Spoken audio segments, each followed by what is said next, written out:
Nós estamos encerrando hoje os 40 dias desta campanha É Tempo de Esperança. Foi um tempo muito especial, sem dúvida. As meditações, as mensagens, tudo aquilo que foi feito para promover a edificação da igreja, eu tenho certeza que atingiu os objetivos.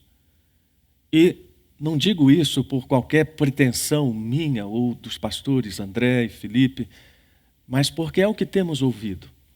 E o nosso desejo era que a comunidade fosse alimentada com esta mensagem nestes 40 dias, que ela se dispusesse a orar e a jejuar, buscando o Senhor como única fonte de toda a nossa consolação.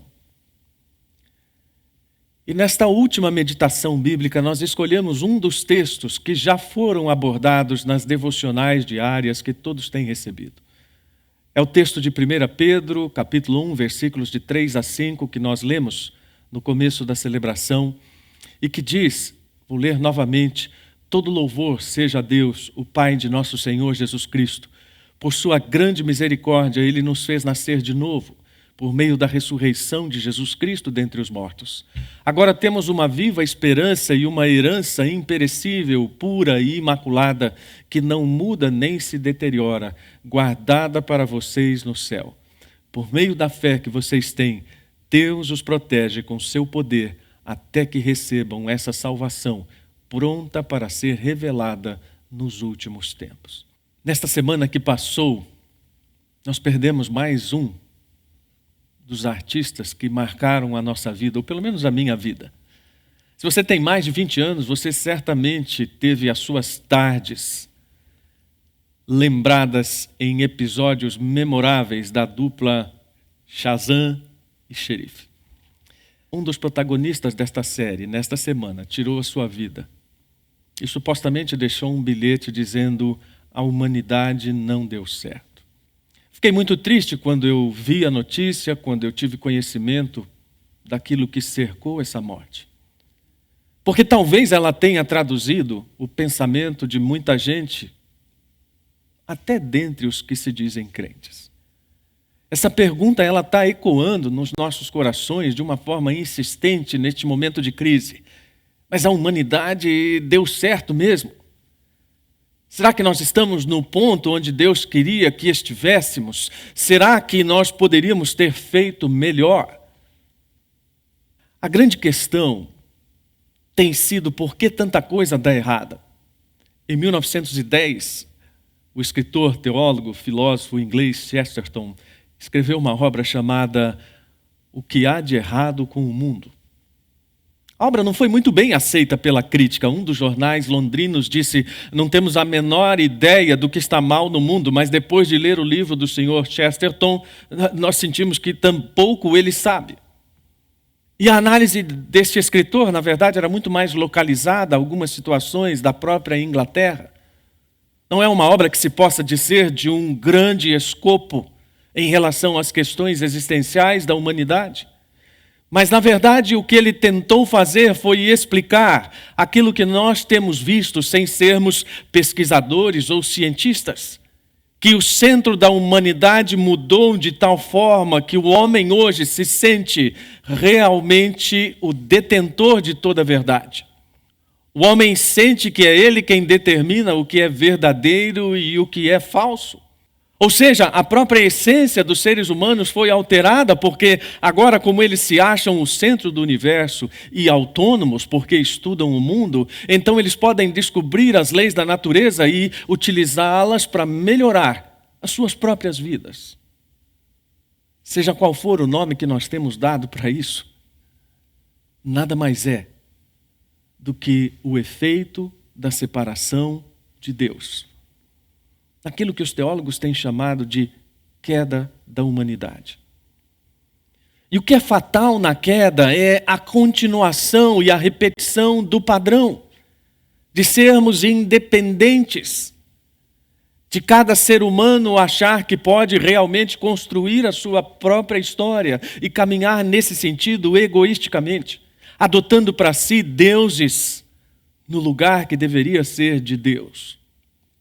E os três grandes deuses que nós temos adotado para nós são o governo, a ciência e o dinheiro. Então, quando alguma coisa muito grave acontece, nossas esperanças inevitavelmente são despejadas sobre essas três áreas ou sobre esses três ídolos. E pensamos, o nosso dinheiro vai resolver isto. O governo vai resolver isto. A ciência vai resolver isto. E, na verdade, nenhuma dessas áreas é má em si mesmas ou em si mesma. Mas o que transforma cada uma delas numa coisa radicalmente ruim é a atitude do nosso coração de idolatria. Isso pode ser visto na crise que nós estamos enfrentando. Certamente muitas pessoas estão depositando sua confiança no dinheiro que têm guardado e estão dizendo, nós temos dinheiro, nós estamos supridos, então a crise não irá nos atingir. Outros estão achando que realmente o governo em algum momento assumirá o controle lúcido de todas as ações e estancará a ascensão desta pandemia. Outros estão depositando sua esperança na ciência, dizendo, não, calma lá, daqui a pouco a ciência resolverá este problema e nós voltaremos ao normal. Uma das coisas que deve ficar bem clara hoje de manhã, as coisas não voltarão ao normal. Não haverá uma volta à normalidade. E isso não é preciso ser cientista, analista ou conhecedor em profundidade de geopolítica, de geociências, ou seja lá a área de estudo que for. A cada situação como esta que nós enfrentamos, o mundo muda de uma forma radical. Nós estamos agora às portas de uma nova era, semelhante à que ocorreu após o atentado do 11 de setembro nos Estados Unidos. Quando o mundo ganhou, e aqui não cabe questionar quais as motivações e quais as conspirações, mas o mundo ganhou uma nova forma de existir absolutamente mais paranoica em relação aos perigos do terror. Nós vamos entrar numa nova fase mais paranoica em relação à segurança biológica. Pode ser que daqui a alguns anos nossas casas tenham câmaras de desinfecção na entrada, não sabemos. Pode ser que nos próximos anos nós tenhamos a exigência de um passaporte de saúde para entrarmos nos outros países. A grande questão é que a verdadeira esperança não é a expectativa de uma volta à normalidade. A verdadeira esperança é um impulso vital da fé, que faz com que nossas reações sejam adequadas às incertezas em mudanças coerentes com a nova vida em Cristo.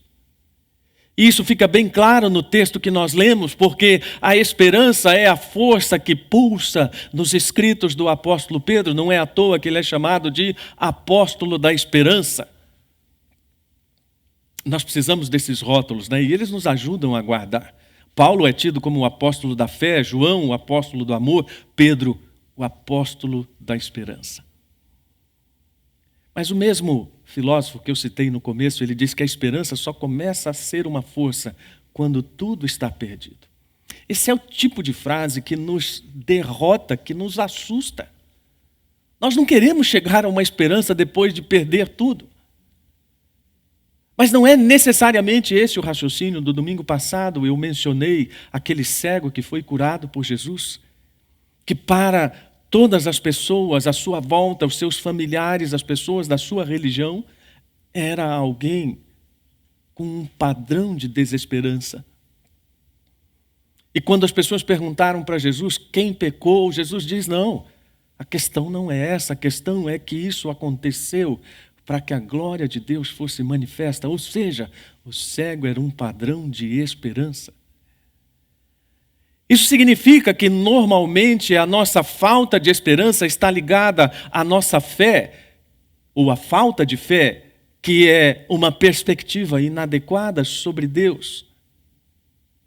Então, quando essa perspectiva não está ajustada, a nossa esperança também fica desajustada. E nós estamos assustados com as perdas.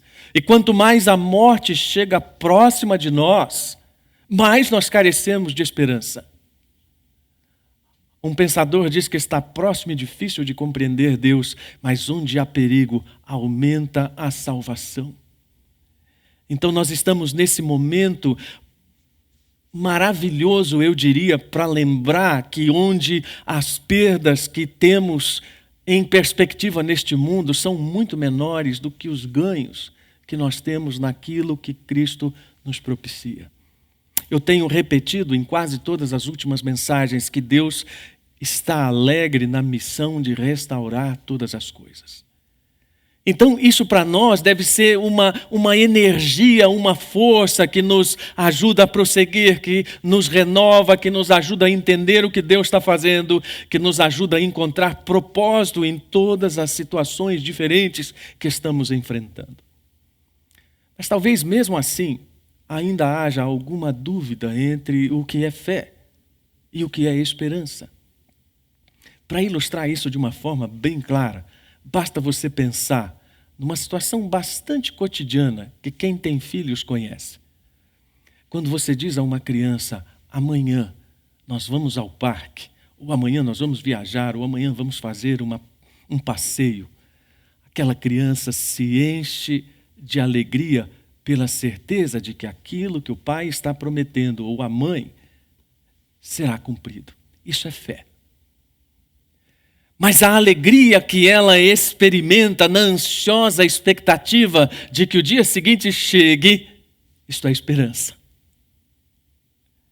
Então, quando cremos em todas as questões relacionadas ao caráter de Deus, à sua ação maravilhosa do mundo, nossa fé é demonstrada. Quando nós nos alegramos nas maravilhosas expectativas que tudo isso proporciona em relação ao presente e ao futuro, isto é esperança.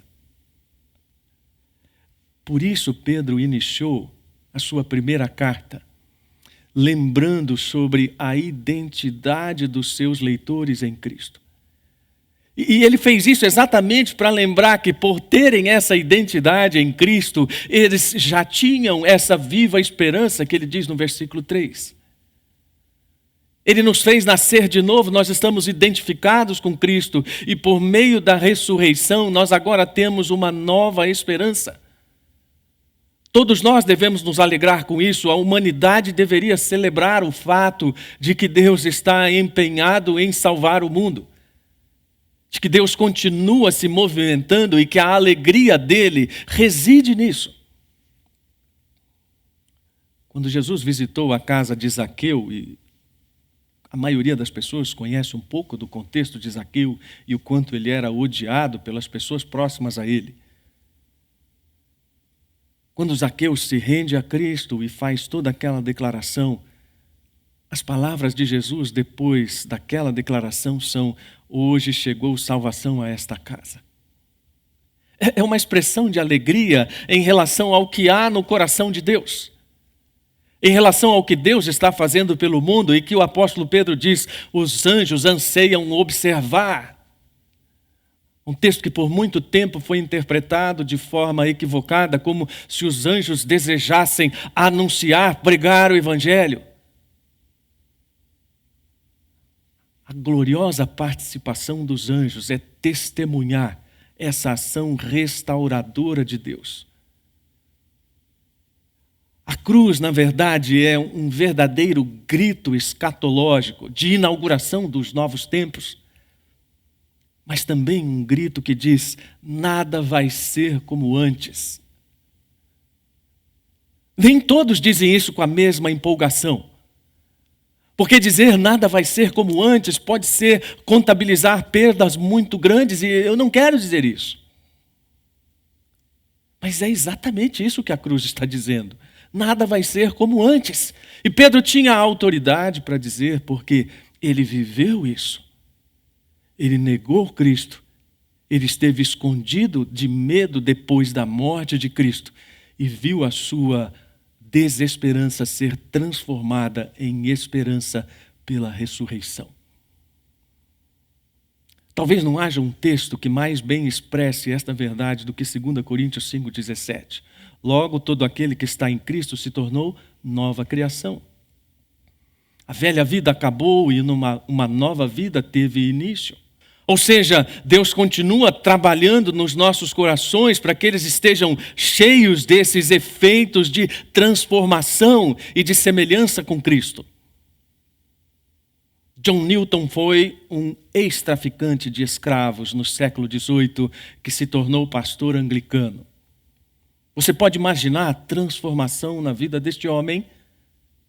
Em um momento da sua vida traficando escravos, em outro momento sendo escravo de Cristo, trazendo pessoas à libertação em Cristo. E ele diz: o amor de Deus como manifestado em Jesus Cristo é o que eu desejaria ter como um objeto permanente de minha contemplação. Não meramente para especular sobre isso como doutrina, mas para senti-lo de tal forma e meu interesse nele, que meu coração fosse cheio de seus efeitos e transformado em sua semelhança. Coração cheio desses efeitos é coração cheio de esperança.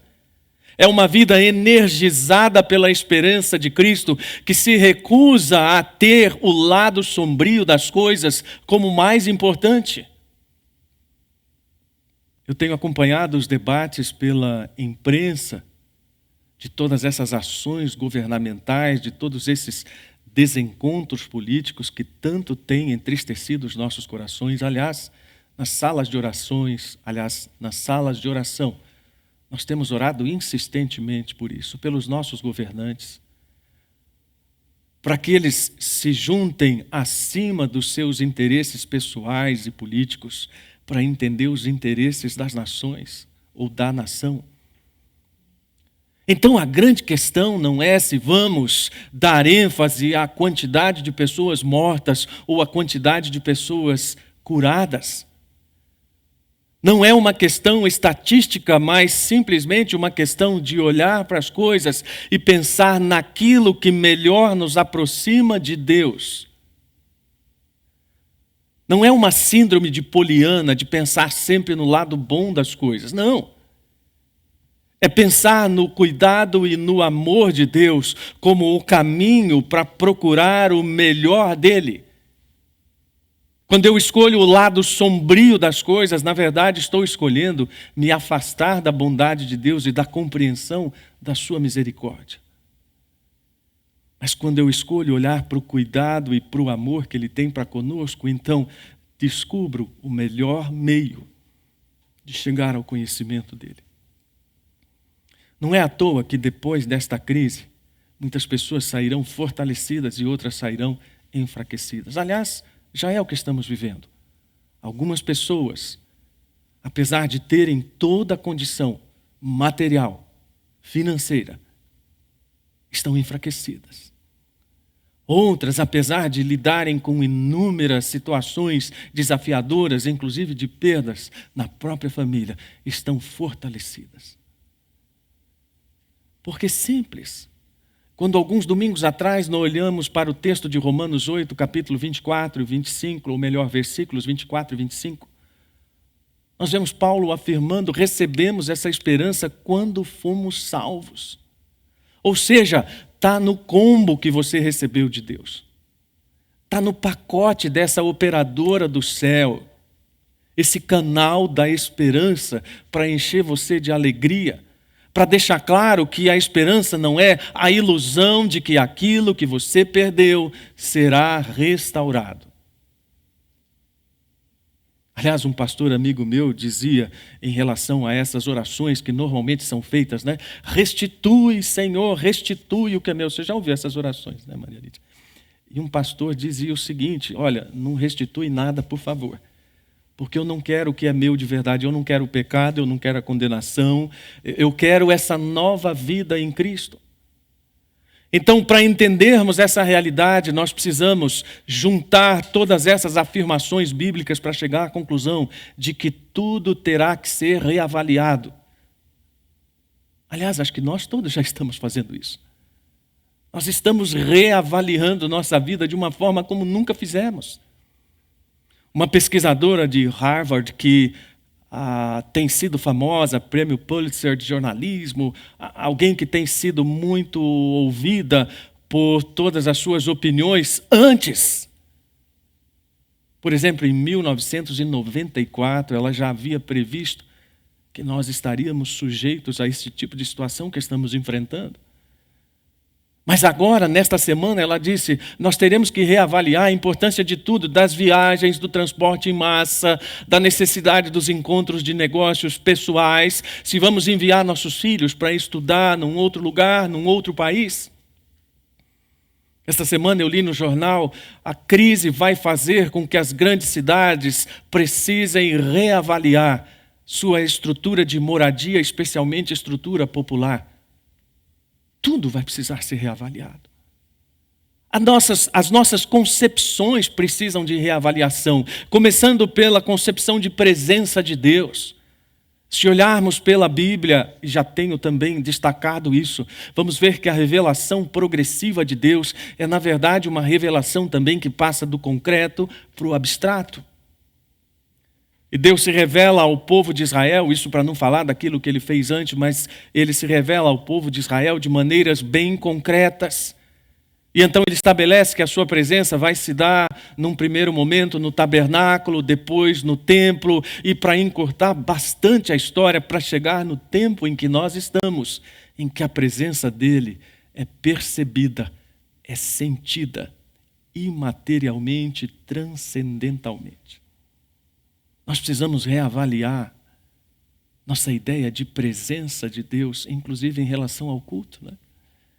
Você que todo domingo de manhã, isso, os que ainda faziam isso, né? Separavam uma roupinha um pouquinho diferente e vinham aqui para o Secov, para uma celebração, para uma comunhão, e talvez, olha, sem querer julgar nem acusar ninguém, mas talvez essa fosse a sua única percepção da presença de Deus para o final da semana toda, ou para a próxima semana. Isso está sendo reavaliado. Nossa ideia de conexão com pessoas está sendo reavaliada. Nós estamos valorizando alguém que passa na porta da nossa casa de carro para nos dar tchau, para dizer oi. Nós estamos valorizando alguém que nos manda biscoitinhos aqui, como o Shang nos mandaram. Várias pessoas da comunidade têm feito isso, têm levado um pão, um bolo para outras. Você já recebeu, Maria Lídia? Já? Pois fiquei com medo que você não tivesse recebido, né? Aí eu precisava fazer um apelo aqui, vamos levar para Maria Lídia também. E nós estamos cheios dessas novas reavaliações. Precisamos reconsiderar nossos rituais. E você fala, não, mas pastor, está exagerando agora. Isso ser nova vida em Cristo não é só porque nós somos libertos do pecado. Que pena esse pensamento tão fechado e tão restrito, e não é que seja pouco ser liberto do pecado. Mas é que a novidade de vida em Cristo nos dá uma condição de movimento e reavaliação constante em relação aos propósitos dele. Então nossos rituais precisam ser reavaliados. Nossa vida é cheia de rituais. A palavra ritual remete à ideia religiosa, mas ritual é uma coisa muito mais ampla. Eu já observei várias vezes que gente que diz que gosta ou que não gosta de rotinas e de rituais, acho que não entendeu direito o que é isso. Porque os rituais dão significação à vida. O que nos enfraquece são os rituais vazios de sentido. Aquilo de fazer sem saber para o que estamos fazendo. Mas quando nós encontramos significado nos rituais, e isso pode ser preparar uma refeição para a família, pode ser separar um tempo devocional para Deus, pode ser trabalhar. Todo ritual pode ser cheio de significado e de significado renovado diante de Deus. Nós precisamos reavaliar nossas estruturas de valor. O mundo não vai ser o mesmo em relação à arquitetura econômica, muita coisa vai mudar, nós não sabemos o quê. Mas certamente vamos precisar pensar, e agora, como vão ser as relações de trabalho, como vão ser as relações de negócio, como vai ser o novo estilo de vida que decorre disso, com todas as suas implicações.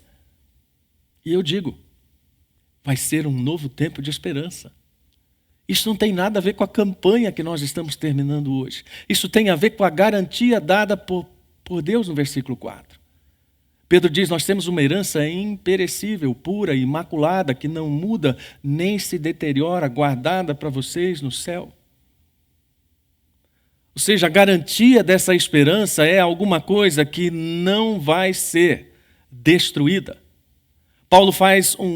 Pedro faz um jogo de palavras na língua original, de uma tal forma que ele usa duas palavras, uma com o sentido de uma pedra que tinha um grande valor, mas que não se manchava, e de uma flor que não perecia. Então ele diz, vocês têm uma garantia com a beleza e o valor de uma pedra que não se mancha e com a beleza e a perenidade de uma flor que não desvanece. Em outras palavras, uma herança que não é tocada pela morte, não é manchada pelo mal e nem é prejudicada pelo tempo. Esta é a garantia do nosso Deus. Por isso Jesus disse, não ajuntem tesouros aqui na terra, onde as traças e a ferrugem os destroem. E onde os ladrões arrombam casas e os furtam. Ajuntem tesouros no céu, onde traças e ferrugem não destroem, e onde ladrões não arrombam nem furtam. Onde seu tesouro estiver, ali também estará seu coração. Quando Jesus disse isso, estava afiançando a esperança sobre a qual Pedro falaria décadas depois. E por fim, nós temos esta viva esperança porque nós estamos protegidos por Deus. A hora em que você dá um suspiro e diz, pastor, ainda bem que você falou, agora eu posso ter certeza de que eu não vou ser infectado ou não vou morrer. Não, peraí, não foi isso que eu falei. Eu disse que essa proteção que nós temos do alto é a melhor que nós poderíamos ter, porque ela tem alcance prolongado. O interesse de Deus aqui é dizer que Ele nos protege com todo o seu poder, mas com a ideia de que Ele continuará mantendo o seu compromisso de levar todas as pessoas que confiaram em Cristo à eternidade com segurança. Você fala, puxa, mas então não era sobre o Covid? Nós não precisamos apenas das seguranças temporais. Nós precisamos de toda a segurança. Nós precisamos das certezas, não para este momento, mas de todas as certezas em relação à eternidade. Em relação àquilo que Pedro diz, quando a salvação estiver completamente revelada, ou seja, quando a glorificação de todos nós estiver consolidada, então estaremos permanentemente a salvo. Eu não sei se era bem isso que você gostaria de ouvir. Mas olha, uma das coisas que eu escrevi numa das devocionais que foram enviadas é que a nossa escatologia define nossa ética.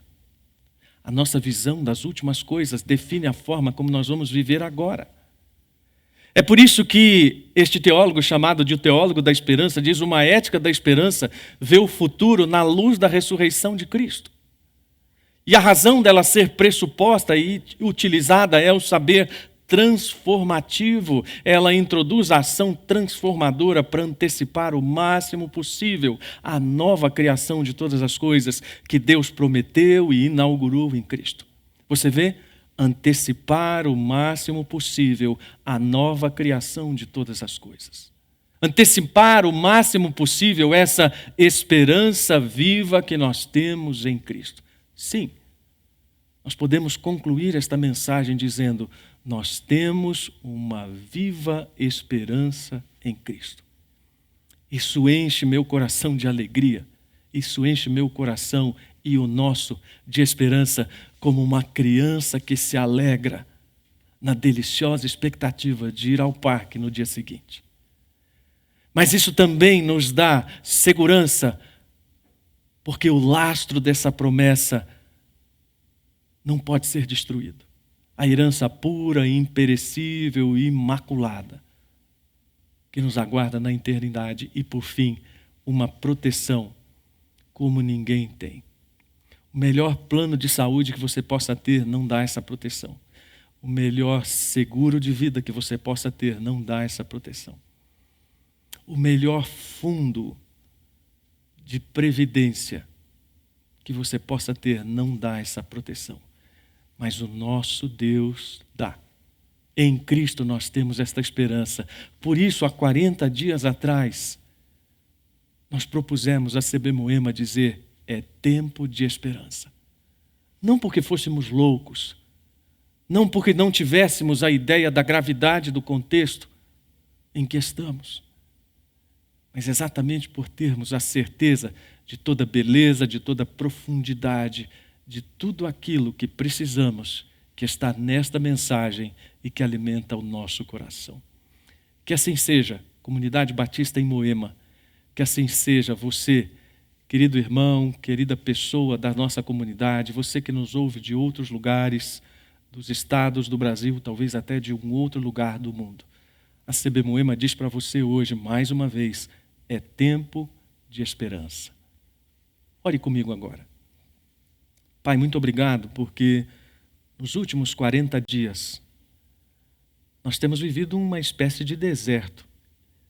E certamente a alusão do número 40 é um deserto.